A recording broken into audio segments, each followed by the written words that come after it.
Okay, Sumit, let's proceed ahead with your mock snap for thermodynamics, that is for Bhabha Atomic Research Center. Yes, sir. So, Sumit, tell me something about thermodynamic properties. What do you understand by that? So thermodynamics property which is the characteristic of the system, sir. Okay. Yes, What just is like significance? internal energy, sir, pressure, temperature, entropy. Why do we measure them? And how do we measure them? Some of them can directly measure from the instrument, and some of them, sir, can be found with the help of formula, sir. We can find out, sir. Just like I said, temperature we can measure from the thermometer, thermocouple, and pressure gauge, manometer, or piezometer, or differential manometer. So are many others, sir. What is thermodynamic equilibrium and what is the significance of that? So thermodynamics equilibrium, sir, related with three equilibriums, sir. First, sir, thermal equilibrium.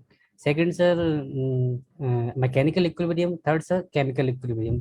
मतलब thermal equilibrium mean sir पूरा system, sir, जो होता है, sir, उसके सारे जितने particle है वो सेम टेम्परेचर पे होने चाहिए दैट सिस्टम के अंदर, सर. तो उसे थर्मल इक्विलिब्रियम कहते हैं, सर.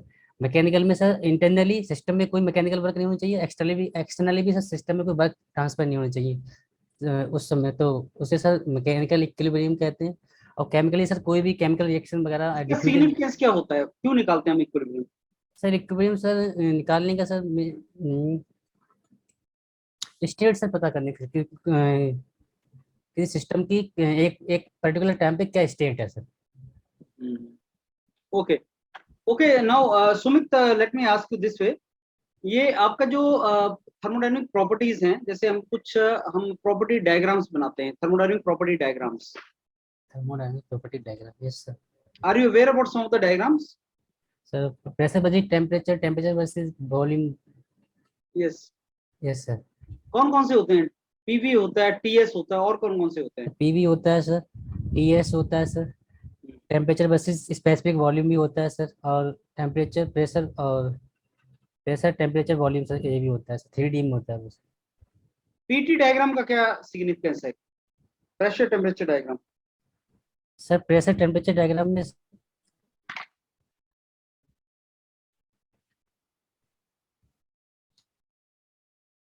सर, ये हमें, सर, फेज के बारे में बताता है, सर. इसमें, सर, 3 फेज होती है, सर. जिस टाइम पे, सर,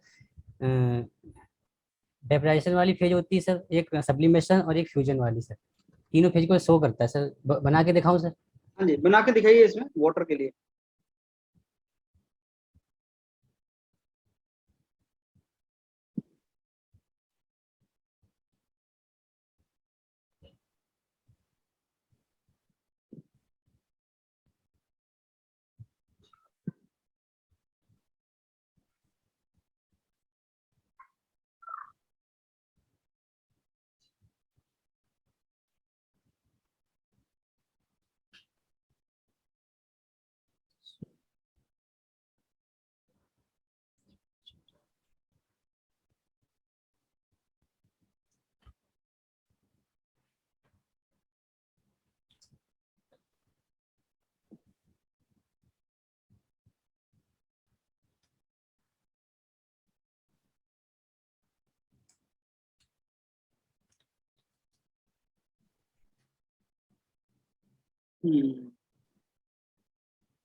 अब इसमें मेरे को ट्रिपल पॉइंट बताओ कहाँ पे है? सर, जहाँ पे, सर, तीनों फेज, सर, जिस पॉइंट पे मिल नहीं है, सर, वो, सर, ट्रिपल पॉइंट है, सर.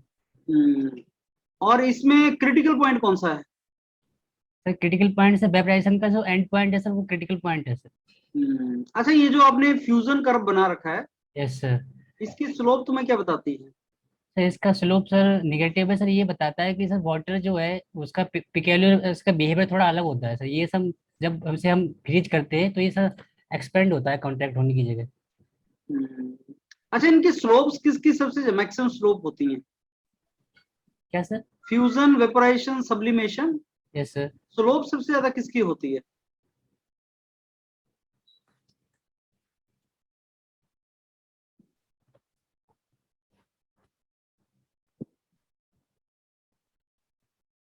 और स्लोप बताती क्या? पीटी डायग्राम की स्लोप क्या होती है?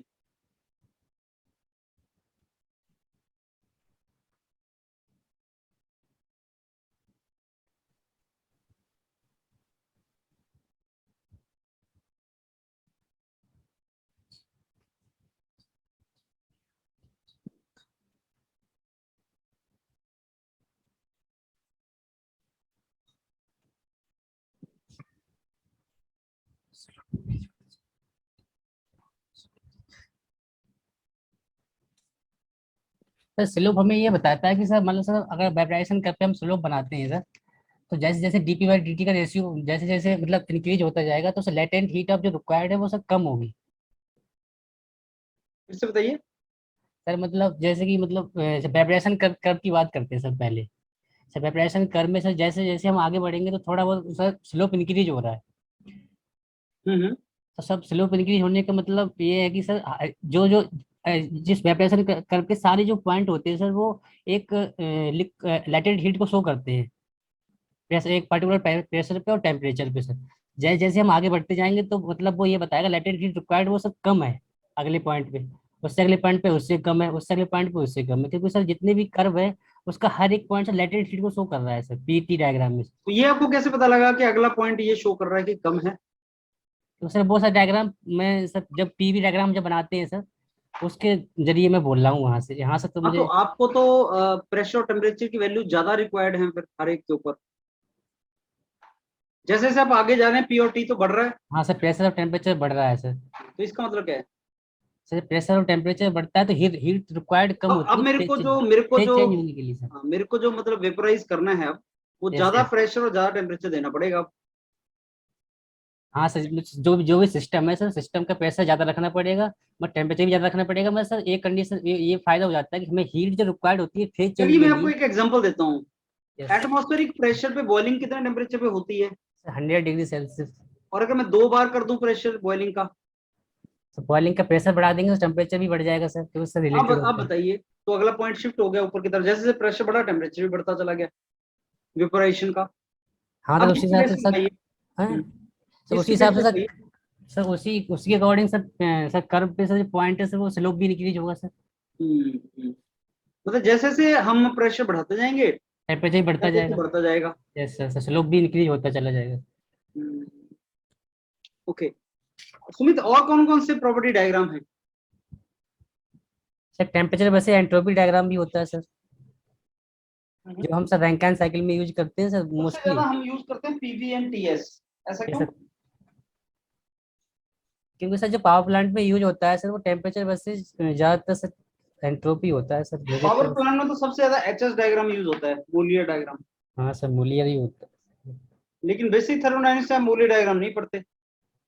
साइकिल्स तो आप सर सारे। मुझे सर मैं थोड़ा वो मतलब क्लियर नहीं हूँ, बता सकता हूँ। हाँ जी, बताइए। सर मुझे जहाँ तक लगता है सर मतलब टेम्परेचर और सर एंट्रो के बीच में हमें स्टीम टेबल दे रखी होती है सर, तो उसे देखना इजी होता है। हम्म, ऐसा मुझे मतलब लग रहा है लेकिन इसलिए। मोलियर चार्ट तो डायरेक्ट दिया होता है तुम्हारे पास। हाँ सर मूल्य चार्ट में भी सर हम डायरेक्ट डायनेमिक फ्रिक्शन डायरेक्ट निकाल सकते हैं, enthalpy direct in fact direct Molière निकाल सकते डायग्राम बहुत ज्यादा यूज होता है। मोलियर डायग्राम प्लॉट कर सकते हैं आप, और उस पे आइसोबैरिक आइसोकोरिक लाइंस प्लॉट करो। Isothermal isochoric isobaric line plot करो मोलियर डायग्राम के ऊपर।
Sir yes Sumit, got it. Sir pressure line का मुझे प्रेशर लाइन तो मुझे कंफर्म नहीं पता, बस मुझे टेम्परेचर लाइन तो पता है सर, ये ऐसा कुछ जाएगा ये सर, क्योंकि sir D H by D S का जो स्लोप, जो डी एच बाई अगर डी एस हम निकाले तो वो जो स्लोप होता है वो टेम्परेचर लाइन ही होती है सर। तो सर जब यहाँ फेज चेंज हो रहा है वहाँ सर लाइन लीनियर कांस्टेंट होंगी बिल्कुल, उसके बाद थोड़ा इंक्रीज करेंगी ये लाइन ये सर। अंदर आपने स्ट्रेट लाइन बना रखा है क्या हाँ किया सर, है? स्ट्रेट लाइन है सर वो, क्योंकि सर वहाँ पर एंथैल्पी वो सर फेज चेंज वाला प्रोसेस है, तो वहाँ पर टेम्परेचर सर कांस्टेंट रहेगा।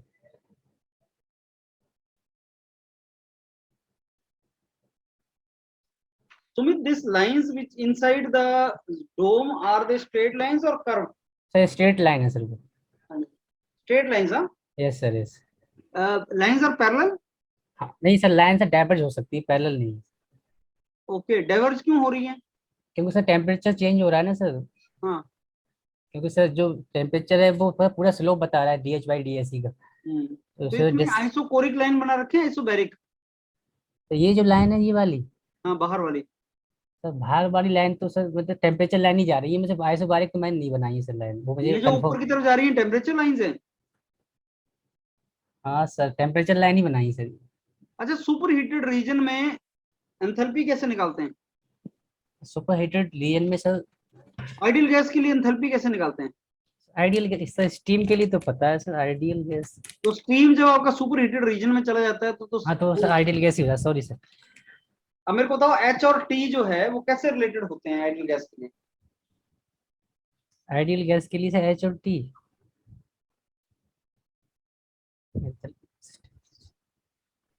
सर स्टीम टेबल हमें सर दे रखी होती है, उसकी हेल्प से निकाल लेते हैं सर नहीं, हम। वैसे बताइए, इंटरनल एनर्जी और एंथैल्पी आइडियल गैस की कैसे निकालते हो?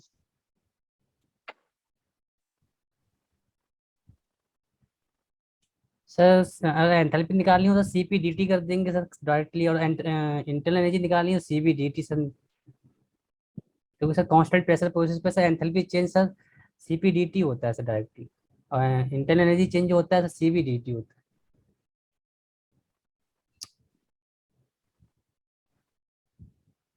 तो फिर ये अगर टी चेंज नहीं हो रहा तो ये क्यों चेंज होगा? कहाँ पर सर? अगर ये टेम्परेचर चेंज नहीं हो रहा है तो एंथैल्पी क्यों चेंज होगा सुपर हीटेड रीजन में? सर सुपर हीटेड रीजन में सर ये जो कर्व दिखाया है मैंने सर, वो हर एक पॉइंट पे सर टेम्परेचर चेंज हो रहा है वहाँ पे, टेम्परेचर सर सेम सिर्फ अपने सर जो फ्यूजन रीजन है वहाँ पर सेम है, बाकी सर बाहर और इसके बाहर और इसके नीचे हर एक पॉइंट पे सर टेम्परेचर चेंज होता चला जाएगा ओके। सर। लेकिन आइडियल गैस में तो यार enthalpy is only function of temperature. हाँ सर आइडियल गैस में तो फंक्शन ऑफ टेम्परेचर पे ही होता है। फिर हॉरिजॉन्टल लाइन नहीं आएगी?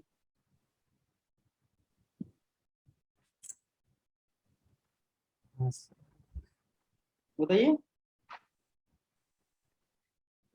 Enthalpy in ideal gas is function of temperature only, ठीक है सर, प्रेशर पर डिपेंड नहीं करती, टेम्परेचर बढ़ेगा तो सर एंथैल्पी बढ़ेगी सर। हाँ बिल्कुल, लेकिन हम तो आइसोथर्मल लाइन प्लॉट कर रहे हैं ना। सर आइसोथर्मल लाइन से फेज फ्यूजन रीजन के बीच ही है हॉरिजॉन्टल ना। नहीं आएगी आइसोथर्मल लाइन?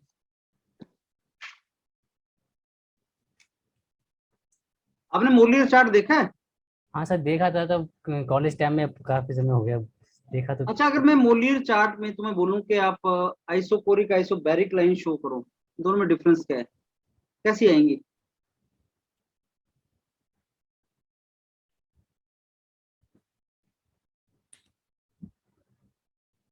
सॉरी सर, मुझे अब एग्जैक्ट एक याद। काम करो, इसमें मोलियर डायग्राम में एक हॉरिजॉन्टल लाइन प्लॉट करो, डोम के अंदर से डोम के बाहर के बीच में सिंपली एक लाइन। हॉरिजॉन्टल, हाँ, अंदर से लेके बाहर तक। ठीक है सर, ये ऐसे सर। थ्रॉटलिंग कैलोरीमीटर होता है। हाँ, ये थ्रॉटलिंग कैलोरीमीटर होता है।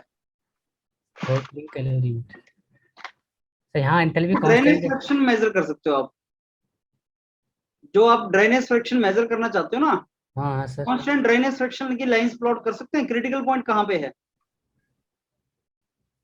Critical very point sir. Critical point. Critical point sir यहीं पे होगा सर, इधर।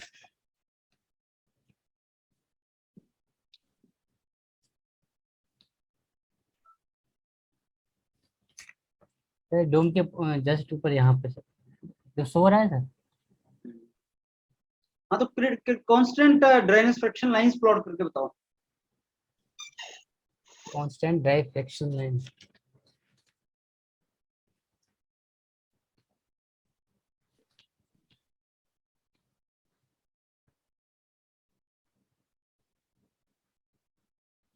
सर इसके अंदर सर, मतलब डोम के अंदर से जो लाइन सर जा रही है सर, ये वाली सर, सही constant fraction, constant dry fraction line होती है ये आपने sir. Constant drainage fraction lines बनाई है?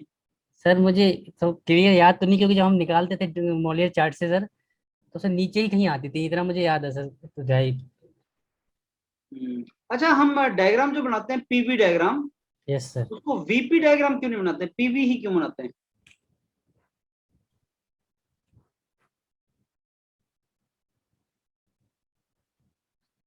प्रेशर सर आउटपुट है सर। एंट्रोपी टेम्परेचर पे डिपेंड करता है कि टेम्परेचर एंट्रोपी पे डिपेंड करता है? सर एंट्रोपी टेम्परेचर पे डिपेंड करती है सर। अगर किसी भी ये बॉडी का सर टेम्परेचर ज्यादा है तो एंट्रोपी चेंज कम होगा सर, ड्यूरिंग द, अगर हम उससे वर्क निकाल रहे टी हैं। जो अगर इंडिपेंडेंट टेम्परेचर वेरिएबल कम है है और एस जो और है वो सेम हीट डिपेंडेंट वेरिएबल। निकाल। एंट्रोपी डिपेंडेंट वेरिएबल है, यस राइट? Yes sir. तो हम टीएस डायग्राम क्यों बनाते हैं, एसटी क्यों नहीं बनाते? सर टी एस डायग्राम इसलिए हाँ सर, टी, टी तो सर इनपुट है, एस आउटपुट है, तो एस तो बाई एक्सिस पे आना चाहिए। क्यों नहीं आ रहा है?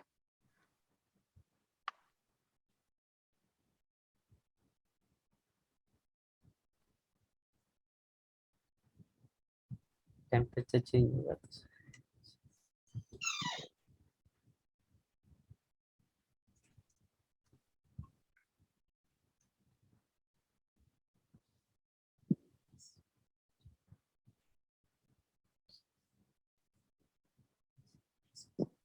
तो हम सर किसी सिस्टम को हीट सप्लाई करेंगे या हीट रिजेक्शन करेंगे तो एंट्रोपी में चेंज आएगा सर, टेम्परेचर तो ऑलरेडी होता है।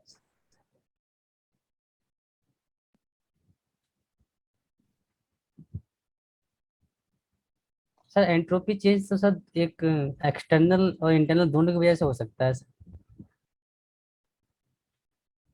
इंटरनल एक्सटर्नल मतलब? मतलब एंट्रोपी जब चेंज सर होती है तो वो सर हीट ट्रांसफर की वजह से हो सकती है, और इंटरनल इरिवर्सिबिलिटी जो होती है उसकी वजह से भी हो सकती है। तो वहां तो सर टेम्परेचर की बात ही नहीं होती। जैसे एग्जांपल दो। जैसे सर मतलब जैसे जैसे सर साइक्लिक इंजन जैसा होता है हीट इंजन, उसमें सर अगर मान लो सर जो पिस्टन है वो फ्रिक्शन लेस नहीं है सर, तो फ्रिक्शन की वजह से कुछ हीट जनरेट होगी, तो उस हीट की वजह से भी एंट्रोपी चेंज हो जाती है। हम्म। तो वहां पर entropy change as a as a input तो दे इनपुट सकते। तो उसमें फिर भी एंट्रोपी है ना, इनपुट तो कुछ और है। इनपुट तो सर हीट हो गई सर। हम एंट्रोपी की टर्म में टेम्परेचर चेंज कैसे निकाल सकते हैं? सर टेम्परेचर की एंट्रोपी, टर्म में तो एंट्रोपी चेंज निकाल सकते हैं हम। हाँ सर टेम्परेचर जब मैं एंट्रोपी निकाल सकता। एंट्रोपी चेंज के फॉर्मूला में टेम्परेचर एज अ वेरिएबल आता है। हाँ सर। पर कभी भी टेम्परेचर निकालने के लिए एंट्रोपी भी यूज करते हैं क्या हम? ये एंट्रोपी चेंज हो गई भाई साहब, टेम्परेचर बताओ कितना हो जाएगा, ऐसा तो हम कभी नहीं करते। फिर इसको टीएस डायग्राम क्यों प्लॉट करते हैं, ये बताइए। क्वेश्चन क्लियर है आपको? हाँ सर क्वेश्चन तो क्लियर। ठीक है सुमित, चलो let me give you the feedback. तो सुमित, आज कुछ अच्छे क्वेश्चन दागे गए हैं आपकी तरफ को, इनके आंसर उनसे ढूंढिए। राइट? अच्छा यस सर। एक तो मोलियर चार्ट देख, मोलियर का कुछ नहीं आता आपको। अच्छा सर। आज का जो था सारे के सारा मॉक आपका वो प्रॉपर्टी डायग्राम्स की तरफ को था। फेज डायग्राम आपको ठीक आता था, मोलियर चार्ट आपको बिल्कुल नहीं आता। आप ये जो सुपर हीटेड रीजन है ना, उसमें आइसोथर्मल लाइन हॉरिजॉन्टल बनती है। आइसोथर्मल लाइन, हाँ, आइसोथर्मल लाइन जो है, because enthalpy is only function of temperature in ideal gas. Yes तो entropy and enthalpy are only CP/dT CV/dT। Yes sir. Ideal gas के लिए पता है तुम्हें, अगर टेम्परेचर चेंज नहीं आएगा DT 0 तो DH भी 0। तो हॉरिजॉन्टल बनती है ऑलमोस्ट। यस मोलियर डायग्राम निकालो इंटरनेट से, मोलियर डायग्राम सारा क्लियरली देखो कौन सी लाइंस कैसी बनी है, आइसोकोरिक आइसोबैरिक सब देखो। सर मोलियर देख डायग्राम टेक्निकल चीज है, वहां से Yes. क्वेश्चन आता है। सर मैंने तो पीवी क्या है? देख लिया था, वो टीएस देख लिया था, मैंने कि मोलिया तो नहीं पूछेंगे शायद, जहाँ तक है। कारण क्यों नहीं पूछेंगे? वो प्रैक्टिसिंग इंजीनियर हैं, पावर प्लांट चलाते हैं वो। पावर प्लांट में सबसे इंपॉर्टेंट डायग्राम कौन सा है? मोलियर। क्यों? क्योंकि जितने भी तुम्हारी स्टडी फ्लो एनर्जी इक्वेशन में टर्म्स हैं, यस वो आपकी सारी की सारी एंथैल्पी की टर्म में निकलती हैं। वर्क एंथैल्पी की टर्म में निकलता है, यस टरबाइन वर्क एंथैल्पी की टर्म में निकलता है। आप कोई भी साइकिल उठा लो, रैंकाइन साइकिल वगैरह, उसमें यस। कैसे निकालते हो? Turbine 1 H1 - H2, H1 - H2 निकालते सारा तो एंथैल्पी की फॉर्म में निकाल रहे हो। तो मोलियर डायग्राम से डायरेक्ट एंथैल्पी निकल जाता है ना। हैं। हाँ तो पावर प्लांट वाला कोई भी इंजीनियर है, वो आपको बोलेगा मोलियर डायग्राम से तो इंपॉर्टेंट कोई डायग्राम ही नहीं है यार। अगर तुम यस मोलियर डायग्राम छोड़ के जा रहे हो, सबसे इंपॉर्टेंट डायग्राम जो है ना प्रॉपर्टी डायग्राम में, मोलियर डायग्राम ही है। अलग से स्टीम टेबल मिलता है, और स्टीम टेबल का तोड़ मोलियर डायग्राम है। Yes sir. स्टीम टेबल मिलता है, साथ में मोलियर डायग्राम भी होता है। आपके टाइम में पता है, गेट, हमारे टाइम में गेट के टाइम पे ये चीजें मिलती थी हमें। पेपर एग्जाम में मैंने न्यूमेरिकल सॉल्व किया मोलियर डायग्राम से। उन्होंने मोलियर न्यूमेरिकल आ गया, न्यूमेरिकल Yes. आ गया, साथ में मोलियर चार्ट दे दिया। यस अब टेम्परेचर उस अकॉर्डिंगली वो उसने वैल्यूज दी हैं, उसके हिसाब से निकालो। सर कॉलेज टाइम में सर क्वेश्चन तो किए थे मोलियर डायग्राम से, अब क्लियर मैं भूल गया सर कहाँ पर कौन से। भाई BARC में नॉलेज पूरा चाहिए। जहां पे वो क्या करेगा, तुम्हें वही पकड़ेगा जो तुम नहीं, जिसमें तुम वीक हो, उसको पता लग यस जाता है। उसको पता लग जाता है। और पार्किंसन लॉ ये बोलता है कि जो तुम छोड़ के जाओगे वहीं से क्वेश्चन पूछेगा। तो ढंग से तैयारी कर लो। और कुछ यस बेसिक क्वेश्चन ये देखो, बहुत बार पढ़ा। TS डायग्राम आपने बहुत बार पढ़ा। यस XY डायग्राम भी पढ़ा। बोलते थे कि फिजिक्स में आप पढ़ते हो velocity time diagram, displacement time diagram, acceleration time diagram, force time diagram. Time हमेशा एक्स एक्सिस पे आता है। हाँ सर, टाइम हमेशा एक्सेस पर। तो जो वेरिएबल हैं आपके, डिपेंडेंट एंड इंडिपेंडेंट वेरिएबल। अब जो है तुम TS डायग्राम में जो है वो टेम्परेचर को वाई एक्सिस पे ले रहे हो, एस को तुम एक्स एक्सिस पे ले रहे हो। क्यों ले रहे हो एस? तो तुम्हारे दिमाग में क्वेश्चन आना चाहिए। यस सोचो इसको। और